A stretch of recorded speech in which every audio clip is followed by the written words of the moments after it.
A huge castle made of stone and steel, floating in an endless sky.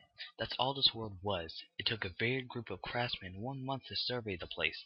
The diameter of the floor was about 10 kilometers large, enough that entirely of the Gataku, whatever, would fit on it. Above there were 100 floors stacked directly on top of each other. Its sheer size was unbelievable. It was impossible even to guess how much data it consisted of. Inside there were a couple of large cities, countless small towns, a village and forest, plains, even lakes. Only one stairway linked to each floor to another, and the stairways were dungeons where a large number of monsters roamed, so discovering getting through was no easy matter. However, once someone broke through and arrived in the city in the higher floor, the teleport gates there and even in city lower floors would connect, making it possible for everyone to move freely through these levels. Under these conditions, the castle had steadily conquered over 2 years. The current front line is the 74th floor. The name of the castle was Anikard. The world of battles with swords continued to float. 66,000 people, otherwise known as Swords Art Online. Chapter 1. Anikard, Grad, whatever. A gray sword cut my shoulder. The thin line at the top of the corner of my field of vision shrank slightly. At the same time, a cold hand passed over my heart. The blue line, called the HP bar, is a visual rendering of my life force. There was still over a little 80% left. No, that phrase isn't appropriate enough right now. I was about 20% closer to death. I dashed backwards before the enemy sword began its attacking motion. I forced the breath out to breathe steadily. The body in this world didn't need oxygen, but the body on the other side, right by lying down the road, would be breathing heavily. My limp hands would be soaked with sweat, and of course my heartbeat would be off the charts. Of course. Even if I see everything right now, nothing more than a rendering of a 3D virtual reality, and the bar being reduced was nothing more than a bunch of numbers that showed my hit points. The fact that I was fighting for my life didn't change. When you think about it, it's like that fight was extremely unfair. That's because the enemy in front of me, a humanoid with dully shining arms covered in green scales and a lizard's head tail, was not human, nor was it really alive. It was a digital lump that the system replaced however many times it was killed. No. The AI that controlled the lizard man was studying my movements and enhancing its ability to respond to them. With every second that passed, however, the moment that unit was destroyed, the data was reset. Wasn't passed on to the unit that would be regenerated in this area. So, in this sense, the lizard man was also alive, a single being unique to this world. Right? There was no way it would have understood the word that I muttered to myself, but the lizard man, a level 82 monster called Lizard Man Lord, hissed and smiled, showing its sharp fangs that protrude from its long jaw. It's reality. Everything in the world is real. There's no virtual reality or fakery of any kind. I shifted the one hand long sword into my right hand to waist height and watched the enemy. The lizard man moved to the buckler in his left hand forward and drew back the scimitar to his right. A chill breeze blew through the shadowed dungeon, and flame of the torch shook the wet floor, softly flickering torchlight. Draw! With a horrendous scream, the lizard man leapt. The scimitar drew a sharp arc as it flew toward me. Okay.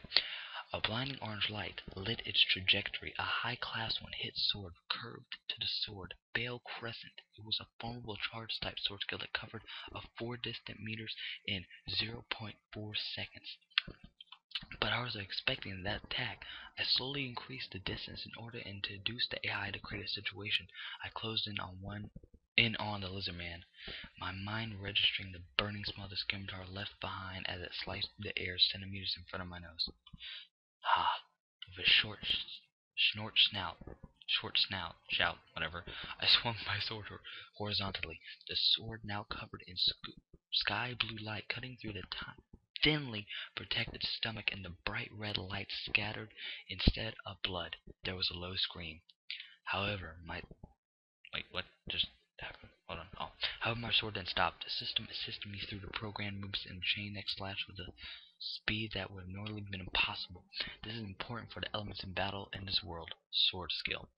The sword sped off from right and cut into the lizard man's chest. In this state, I spun my body in a full circle, and the third strike struck the enemy more deeply than before.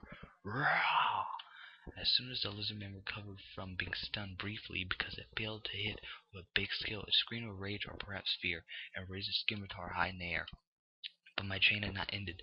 The sword had been swinging right, suddenly sprang as if it forced by a spring, left and up, hit its heart, a critical point. The sky blue rhombus, drawn by my 4 consecutive hits, flashed, scattered a horizontal construct of 4 hit skill, horizontal square. The clear shone, the light shone strongly in the dungeon, and then faded. At the time, the HP bar above the lizardman's head disappeared without a single dot left. The huge body fell, leaving a long trail, and stopped suddenly, awkwardly. With a sound similar to breaking glass, it broke down to infinite polygons and disappeared. This is death of this world. Instantaneous, short, and a perfect destruction, not leaving a single trace. I glanced at the virtual experience and drop items I received. Appearing a purple front in my center of vision, I swung the sword right and left before sheathing it in the scabbard in my back. I backed away a few steps and slowed down my back against the dungeon wall. I sped out breath. I was holding and closed my eyes. My temple started throbbing, perhaps the fatigue from the long fight. I shook my head a couple times to get rid of the pain of my eyes. The shining clock at the bottom right of my field of vision showed that it was already past 3 p.m. I should get out of the labyrinth or I won't make it to the city before dark. Should I get started? There was nobody here to listen, but I spoke and got up slowly. I was done with making progress for the day. I somehow escaped the hand of death again, but after a brief rest, tomorrow will come with more battles. When fighting battles without 100% chance of victory, however many safety nets you prepared, there's going to be one day when you fall out of lazy luck's favor. The problem is whether the game will be cleared or not before I draw the ace of spades. If you value your life above all else, staying in a village and waiting for somebody else to clear a game is the wisest route to take. But I got the front lines every day solo, and I'm just simply an addict of a virtual mass multiplayer organization who keeps increasing his stats through countless battles, or am I an idiot who insultantly believes that I can win freedom for everyone in this world with his sword? As I started walking towards the labyrinth entrance to the site with a slight smell of self-esteem, I thought back to the day, the moment that everything ended and began. If you like this, comment, subscribe. Peace out. More stories later.